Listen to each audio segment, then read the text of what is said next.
Hey everybody, welcome back. It is Oscar Duran from Black Sailboat. Proud to be shooting here from 5th and Broad and the home of the Heartland, FremontUSA.com.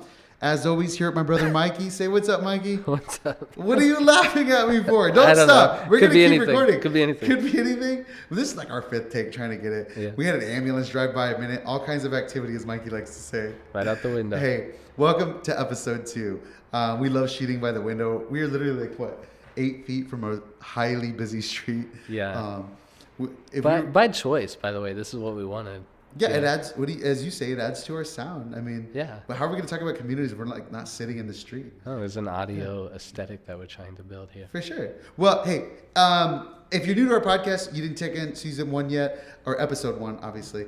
We every week, me and Mikey pick an article we like, we bring it to each other, and we say, hey, what did you think? How does this apply to our local context? What do we take away from it? Yeah. Is that fair? That is fair, yeah. So this week, it's Mike's turn to pick an article, and he picked, I got to say, I was a little jelly because I didn't read the article first. It's called Boston Wants to Flip More Market Rate Apartments into Affordable Housing. It's by a cat named Jared Bray, freelance writer out of Philly. Shout out to Jared. Shout out to Jared. Yeah. At Jared Bray, Brey on Twitter. Yeah, Jared, we just became Twitter friends like 2 days ago, so I'm a little hurt you haven't followed me back yet. We'll deal with that later. But I'm just joking. You don't need to follow me back. Mikey, do you want to tell them where to find the article? Yeah, this is on nextcity.org, which I think is a great place to find really interesting and progressive articles. Next City is a nonprofit organization with a mission to kind of try to push forward the science behind equitable and sustainable cities of the future. Yeah, it's a great site, great book too. But big thing for me is, who do you want to talk about the article first? You can, since I did last time. Yeah, but real quick before you do that, this podcast is now iTunes official. I gotta get this out here. We didn't know how to get a podcast up on iTunes before we recorded the first one, and we spent a few days this week doing it, and we're there. We made it. We're also on SoundCloud, Black Sailboat on SoundCloud, blacksailboat.com/podcast, and Beyond the Block podcast on YouTube. And hopefully next week we'll have some other platforms for you to find the podcast as well. But just want to make sure you know the options in case however you're listening is super inconvenient for you. Yep. Thanks, Mikey. Yeah. Okay, Jared. First thing I got to say I liked about Jared's article, because we read a lot of great content. And this is in non-satisfaction with the other styles of writing. Yeah. I like that I don't really know where Jared stands on the types of development happening.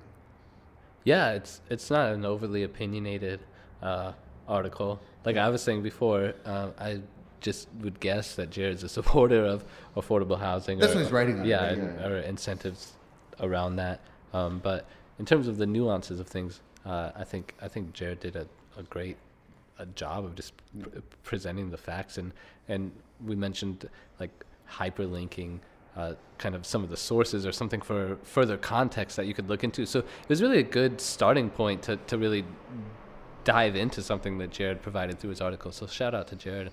Yeah, well written. So for me, the piece is really about how the city of Boston decides that I have this picture that there's a lot of potential displacement. People can't afford to live in the urban core anymore. And actually, this article really doesn't ever tell you where the maps and the neighborhoods that are being impacted. So that's one thing that was on my mind the whole time. But it does say that they started out this other program to be able to offer incentives to developers to be able to compete to make affordable housing, right? Yeah, basically. Mayor Walsh, current mayor of Boston, I think, according to the article, pushed for this, and I think was also involved with a previous inclusive development policy in Boston before. So I think this is a priority of his, and shout out to him for that. That's all I know about him, so I'm not making an endorsement of him as a mayor. No, yeah, it's like so according to the article, there's this thing they did in like 2016-15 called the Community Preservation Act. And it's really cool. I mean, as we're always looking at articles, I mean, in one of the pieces I put it on our website called The Big Six, the dialogue and narrative around housing community development is very geometrically focused, not just around or isn't just focused around certain topics, but is geometrically focused around certain parts of the U.S., correct? Yeah. Really the globe, you Right. know. Everybody's talking about the mortgage crisis in Australia Right. in terms of the national mortgage scene. But here, when we talk about affordability, we're obviously looking at areas like Boston, New York, San Francisco, you know what I mean? Mm-hmm. These areas really being impacted where there's so many people moving to them. I mean, the cool fact is we're in the home of the heartland, Fremont, Nebraska. Super low unemployment, slow upward growth, really probably because of immigration, but I mean, I don't know. Yeah, well, cities that make it into the national sort of sense of attention, if that makes any sense, of like having an affordability problem, like a city in California might, or looking at Brooklyn or something like that, and as a model for like gentrification, not a model, a case study, right? Yeah. Whatever they're doing about that is, I mean, that's a whole different problem where you look at a city and you say, I can't afford to live in that city, or most people can't afford to live in that city. Well, that's an extreme version of scenarios that we might have going on in a place like Omaha or Fremont. But you do, if you dial it back to like a neighborhood or a district level, right? Where you say like, I can't afford to live in Blackstone, Yeah. Omaha, or I can't Well, afford yeah. to live in Well, downtown Because Omaha. what does affordable really mean? You Yeah. know, that's so. The first thing that really jumped out that I was excited about is like, in this whole context of affordability, every municipality has the opportunity to really define those parameters, what it means to them, right? Yeah. And in some communities, affordable housing also includes what we call officially low-income housing. Yeah. Right. But we were just talking about an article like 3 weeks ago. We didn't get into the specifics of that one, but the critique that people were saying in the community about this project was 140% AMI is not affordable. Right. Right. But in Yeah. this city, they said, yes, it is. Yeah. One of the projects that Jared highlighted of this, which I thought was dope because you don't see this a lot, is he highlighted a development project that they're reserving like 48 units, I think, set aside for people making up to 50% AMI. Yeah. That's crazy. That's great. Yeah. I mean, that's dope, right? Yeah. You know, but to me, I'm always thinking, you know, the other wing of Black Sabbath, we do property development with partners and community first minded partners for sure. But I'm wondering how many bedrooms those units are. Did they, you know, I'm not trying to be Yeah. overly cynical, but the first thing I'm like, did you just do a bunch of 51 bedroom units? Because it's affordable, yeah, but it's affordable. You're getting a sector, right? Like, Yeah. when I think of affordability, I think the context, at least here at our region, is affordability for families with children, couples, right? Yeah, that, and so we looked at another thing from New York that was like a similar circumstance, but like I don't know, it was some way too high percentage of the apartments were studios, right? And so I think, yeah, is it realistic for families or even couples? And also, is it quality, right? Affordable doesn't mean anything by itself. Without quality and security, access to amenities, all of that kind of thing. You know, there's a lot more than just affordable, but it's a hell of a place to start to give people, you know, a safe and quality place to live. You know. No, I mean, and what's so cool is that, again, the article talks about linkage fees and, like, you know, Yeah. these are these things that you can do with developers to, honestly, it's usually the way development is approached, at least in our region, is offering incentives, you know, For sure. for developers to do affordable housing. Yeah. Linkage fees, to me, and, you know, we don't have a lot of linkage fee activity in our region, right? Mm-hmm. It's different. You know, we're not such a large MSA, metropolitan statistical area, as some of these other municipalities we talk about. But the linkage fees seem almost the other end of an incentive. It's more of a requirement. Yeah. Like, it's like, you know what I mean, right? Yeah, I think so. I'm cool with that. Well, I mean, I think it's great. I mean, well, it's a thing. It's like, so if you want to develop property in this really busy area, Yeah. and you're going to do development, and the linkage fee they're using to fund this initiative, this program, is like it's a 1%. It was a 1% linkage fee, I think, and then they bumped it up to 8% for this pilot, which is super aggressive. But I'm like, essentially, I think it's cool. The city says, hey, you want to keep doing development in this bumping area? Yeah. You're going to be paying $9.03 per square foot towards housing contributions, and then, or I think they even say $1.78 for like construction in general. You know, I'm like, that's a massive. When you're talking about, at least in the construction world, you know, we're always trying to shave down that price per square foot when we're developing housing for people. So For sure. here, people would be like, oh man, you're going to add another $9 a square foot? That's huge. Yeah, we talked about regulation in the last episode, and I think that where you can start to apply these things is where you're getting or giving incentives towards development for whatever reason, right? Yeah. But I think linkage fees are dope. I mean, obviously I've never been a developer having to use them, but in another article they talk about linkage fees. In this same community, since 2014, we're talking 5 years, almost $32 million have been raised for affordable housing through these linkage fees. It works. It does work, right? Because the developers are still doing it. Yeah. 5 years later, they're still going at it. Not saying it wasn't with heartache, you know, to my fellow developers and stuff. Yeah. I mean, I'm sure it's tough, but it's how do we get more progressive to start talking about affordability, and then what are types of things like this we can bring back home? Well, I'm more progressive. I might be on the more progressive side of things and maybe of this podcast, but Mikey doesn't help me on the property development work. This could be fun. For me, I mean, well, no, I mean, I think that's like, so if you think the initial commitment in Boston here is $7.5 million, right? I'm not a math person, but let's say there's 100,000 taxable properties in Omaha. So what does it take to get to 7.5 million? $75 a year, right? Yeah. Or something like that.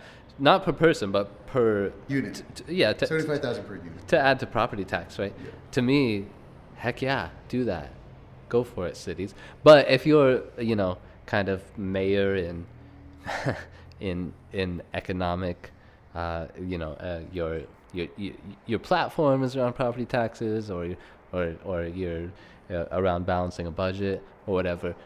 Maybe the other way to go to get here it is something like these fees on other development to get there. But 7.5 million isn't really that crazy. I mean, in terms of investing in your people, it's not that crazy. Well, and the cool thing is they're setting aside these program dollars with an RFP process.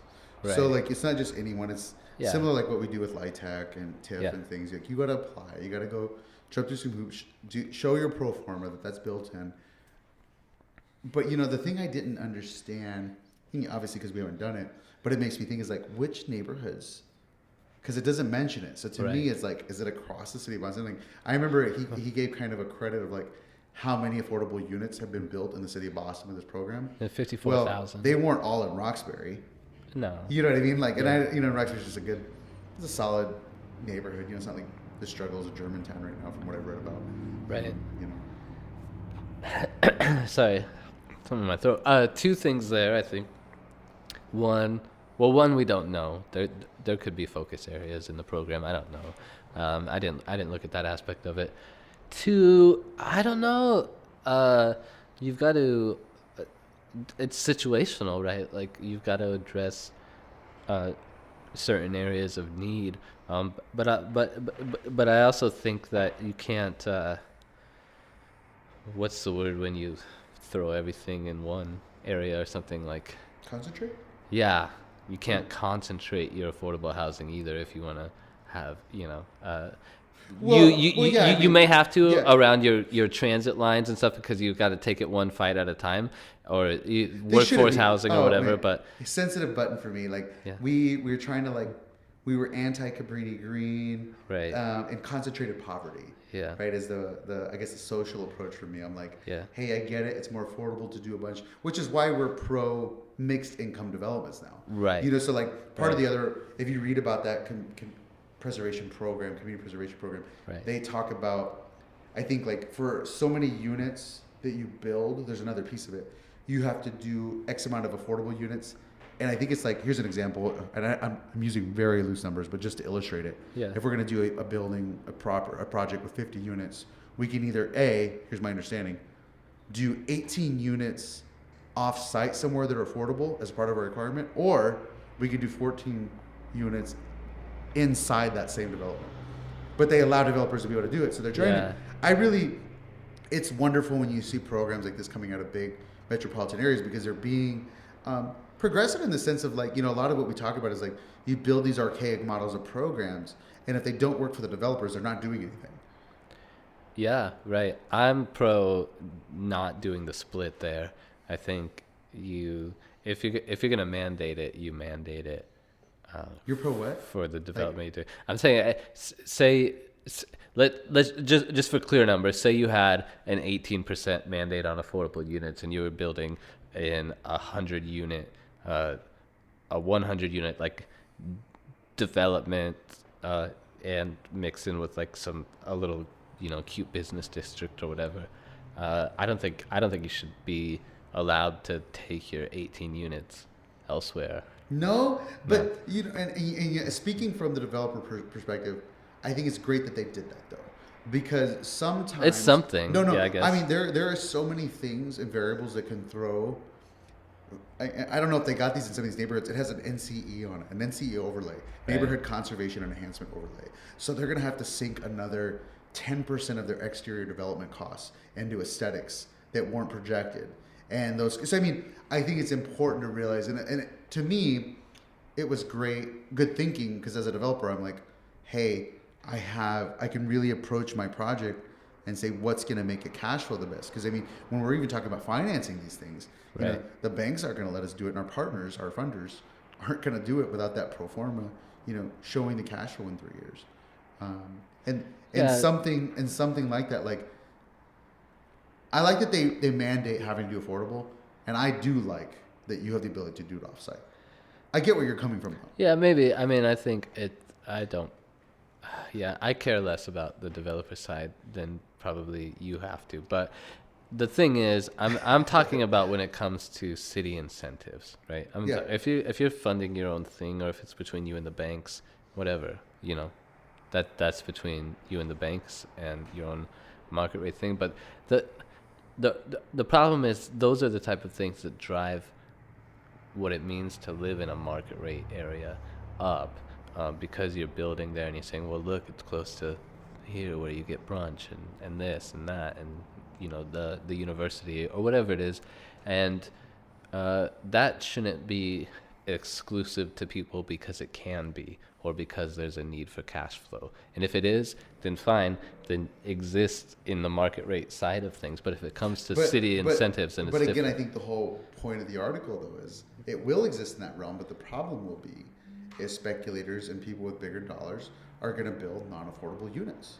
And so that's why the city's stepping in and saying, look, we have priced out families 140% AMI from living in some of our best neighborhoods, and families are being displaced. So they're like, we have to figure out what to do to offer equitable incentives for developers to be able to do it. And so I think it's good that they set up aside so much. And honestly, well, it could be that the incentive's not enough, or that they're not subsidizing enough. And the reality is the incentives are coming mostly funded from developers themselves. Yeah. So that's really cool. Well, one of the paragraphs says, that someone said this would be more effective if it was 125,000 per unit instead of 75,000 per unit. Yeah. And I think it mentions like, well, say a nonprofit organization that's trying to develop housing has to compete with a larger developer who doesn't need this incentive anyways, and it's going to make market rate. But that's a separate problem, I think. But it's super similar. What it reminds me of, when we started doing housing work in South Omaha, South Omaha didn't have, 7 years ago, there were really no active chodos in South O. Right. And it's because, vacancy rates were extremely low. Yeah. The lots were narrow, really hilly terrain. A lot of people living there is essentially what I'm saying. Houses sell quick, but the challenge was, hey, we'd see a little house that potentially could be torn down that's going to sell for, and I battled these multiple times in my work in South O, was I'd see this little illegally converted single family home that's now a triplex. Yeah. And they want $38,000 for it, but I know it needs to be torn down for 25 grand. Right. You know what I mean? And I'm like, I'm going to bid against it.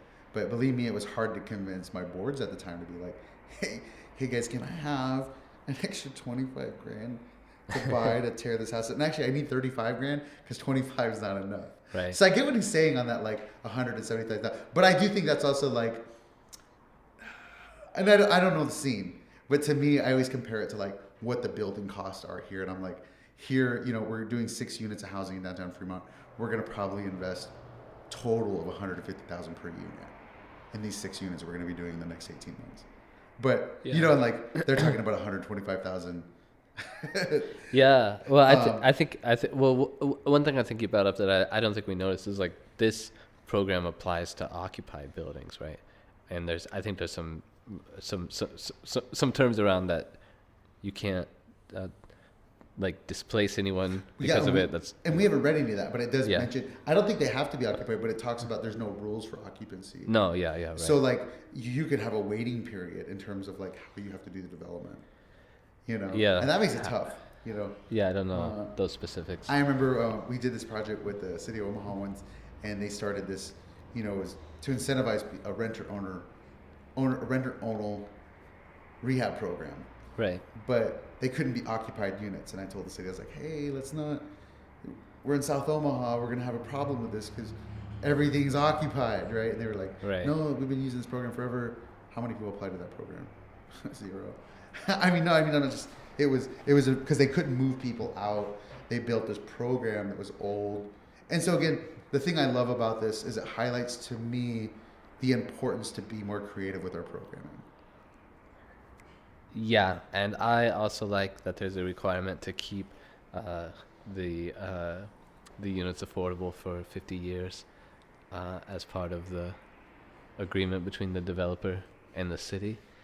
And I don't know if that changes based on market rate or whatever, but market rate doesn't necessarily reflect income increases. I'm almost positive they'll use like a HUD. Yeah. HUD sets what the affordable rates are per household size for an area. So like, you know, we're partnering with IFA on one project, and it has to be income restricted for our affordable period is 10 to 15 years in Nebraska. Yeah, and I think that's good. Don't let people take the money and run who would operate in that way. And I mean, you know, what's funny is I think like when you talk about the comparison of the housing community development scene in these larger metropolitan areas to areas like here and the Heartland, we don't have as I don't want to say as large scale. We do have large scale development, but we don't have as many players really like jumping at the gun.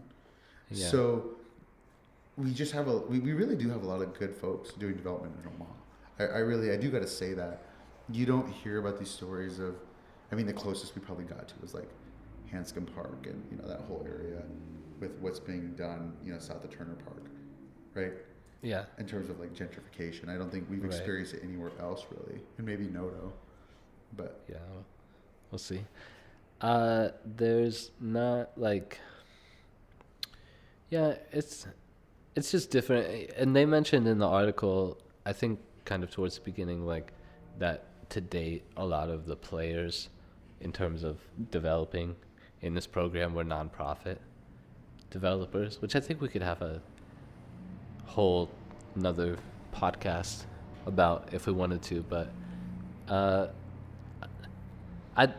think that's really interesting because I think like that's kind of like a more like perfect scenario where it could exist like that. Like maybe in the dream scenario, your affordable housing is like taken care of by your nonprofit organizations or your chodos in the city, but like it doesn't. That where can that really work, right? Like this program has to scale up, and other cities like looking at this program, I don't think should like.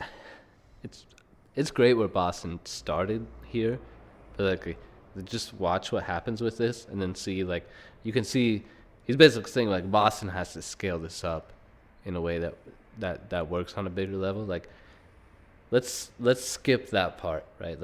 Because other cities, they're not gonna have like the nonprofit community, the expertise, the philanthropic support, or and then Are you saying they should wait?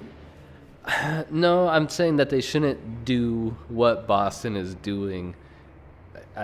They shouldn't replicate Boston's pilot, right? If Boston's saying that, like, or if this article is saying that a big number of these developments have been nonprofit developments, I don't think most cities can sustain that. I mean, and I think I agree in the sense that, like, here's the thing: Chodos in Boston, Chodos in our region are focused on single family detached residential. Right. There's very few Chodos that are actively doing multi-unit housing, with the exception of the local housing authorities, right? Right.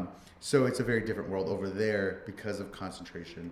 You have single family detached residential Chodos, probably single family attached residential, and then you have these multi-family residential providers. But I think it's cool because I love the idea, though, that affordability becomes a responsibility of everyone, not just Chodos. Right. To me, again, affordability, the Chodos, as Chodos, we should be really focused on working with giving opportunities. And I know there's a variety of them, but from the ones I've gotten the blessed opportunity to work with, our responsibility is to work with families that don't have the typical means to access affordable housing. We need Right. low-income housing. Right. And so that's my context. And I think it's wonderful, though, when you see larger corporations that are saying, and businesses saying, look, we have a social responsibility to affordability as well. We don't want to make regions where a family can't afford, which I'm not sold this program's not doing still, though, because I remember also they referenced, of the one project they highlighted, that they were elderly and homeless population, right? So Yeah. again, which makes me think these are one to 2 bedroom max units that are affordable.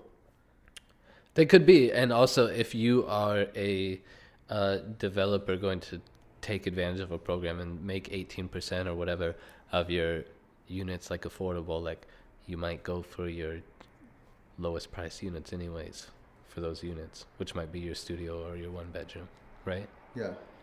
The other thing I was interested about is, like, I wonder how many of these are being used with other programs. Like, are they in a TIF district? Are they, the OZFs right now? Yeah. OZFs are a big thing in our realm right now, and saying, like, how do we use these things and these tools? And I mean, the tax laws haven't even been written out fully.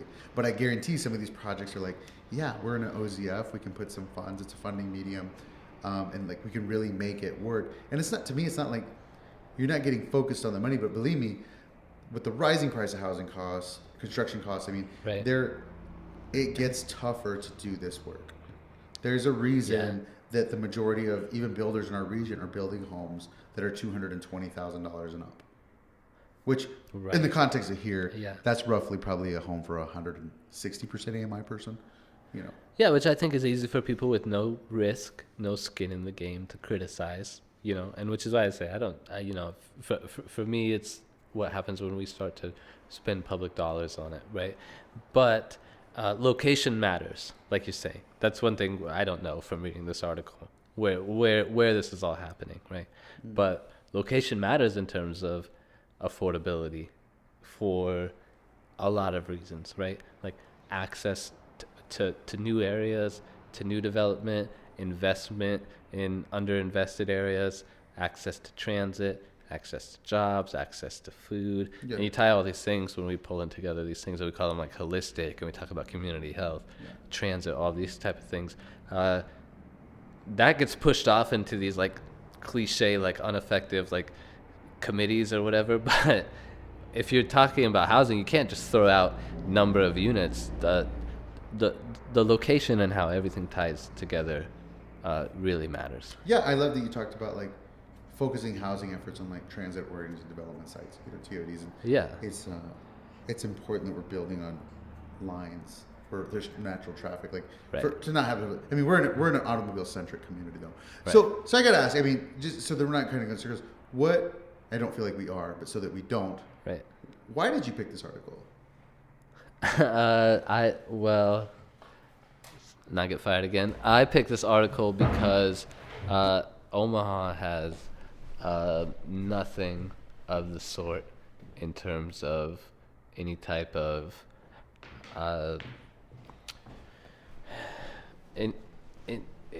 any type of city incentive that comes as a result of agreeing to agreeing to build affordable housing or include affordable housing in a development, and it also has no regulation for affordable housing in other incentives like TIF for development. You mean incentives are like mandatory? Well, I think it could go both ways, right? Like, say, like, if you do this, then you could because, get like, this incentive. Well, because like TIF is Yeah. is an incentive. I mean. Well, but I think I think it's like, if you agree to do this amount of affordable housing, then you're eligible for this incentive. But I think the other thing is like, we have this incentive, but we could also add to this incentive that if you get this incentive, you have to do this affordable housing. And I think those are two options that Omaha should look at. And that's what interested me in the article. Yeah, you know, and we got some great partners. Like I love working with like Arc Icon, and you know, there's some other real positive cats that are doing these LIHTC projects though. Mm-hmm. And you know, and our local finance authority has gotten real. I'm not saying no proactive. one's doing it, by the way. I'm saying there's No, not a yeah. city I program. agree. of There's this not a nature. city program. There's Yeah. not, because even you know, LIHTC is like they do that through the finance authority. So Right. that's something they get through, and I think I really like the idea of linkage fees. Me too. Yeah. I mean, you know, I can be shooting myself in the foot there. I mean, I get it. That means like, oh yeah, anytime I want to build something, you're gonna tack on a 10% extra price per square foot fee. I'm like, Yeah. well, all that means is you got to keep investing your money and keep doing more building. So as an investor, as a Yeah. developer, yeah, it just makes you look at your strategy a little different and make sure that, because again, we're having the same challenge here in Fremont. I think, Yeah. you know, a lot about when we're talking about building affordable units. There's a plan. There's 3 developments going on right now. Total of I think like 800 to 900 units that they're going to be building of single family detached residential. Yeah. Within the next 5-6 years. But when I started looking into like what the lot costs are, Yeah. we're talking about lots that are 30 G's up. Right. Well, that means that the houses are going to be more than 200 grand. Yeah, So for again, sure, yeah. not affordable in terms of a lot of the population that's looking. You know, I was talking Yeah. to a friend today, and he's like, "Yeah, I'm trying to buy my first home, and yeah, I'm looking for something I can spend maybe like 130 for me and my family." I'm like, Oof. "Yeah," Yeah. And there are Sometimes, those here. yeah, I know. But the houses that are moving crazy, at least not last real estate quarter, but last year this time, were those houses on the market. I mean, the average day on the market here in town was probably 5 days. Yeah, I know. That's why I say it's tough when you're at that level. Because it's not an unreasonable level to be at in search of your first home. But like in whatever market conditions, it can be it can be easy to get outbid. Yeah. You know, in the word, or you know, not get in soon enough. But there's a difference, right? I'll concede like a difference, and every aspect of any type of program like this involves nuance in a lot of ways. But one of those things is like the size of the development that you're doing, right? So like one argument people say, well, if you have this type of mandate for these programs to include these things, it's going to discourage or take smaller developers out of the game, right? Because they can't make these things like happen financially. Well, yeah. I mean, You could say you could look at a policy that's like this applies to units of or developments of 40 or more units, or like whatever it is. You know, you could say like or under 10. This doesn't apply to like small, whatever housing you're doing. But if you're doing, oh yeah, you're pulling on my heartstrings right now because Yeah. you know, here I am. We're working in rural America in property development. Right. The multifamily units, the mixed use building developments we're doing. The biggest one we're working on right now is a 6-plex, and then there's the old historic buildings just aren't large enough. There's a couple of them, but those have already been done. So until we start talking about new development, right? You know, but right now we happen to be focused in downtown. So Yeah, and I think we should probably wrap this up. Yeah. And I think we've talked about 10 things that we'll go deeper into at some point. Real quick, throwing it at you. Weekly hypothetical. If for the rest of your life you could only drink one type of juice, what are you going with? Oh, that's easy. Grapefruit juice. Grapefruit juice? Yeah, I think dude, that's a oddball. I think like if there were bettors on the line, they would have lost some money. Definitely. Grapefruit juice? Unless they knew that I was from Southern Texas. I mean, look, we are proud of our city. Here's what I say. Florida, y'all think y'all got the best citrus?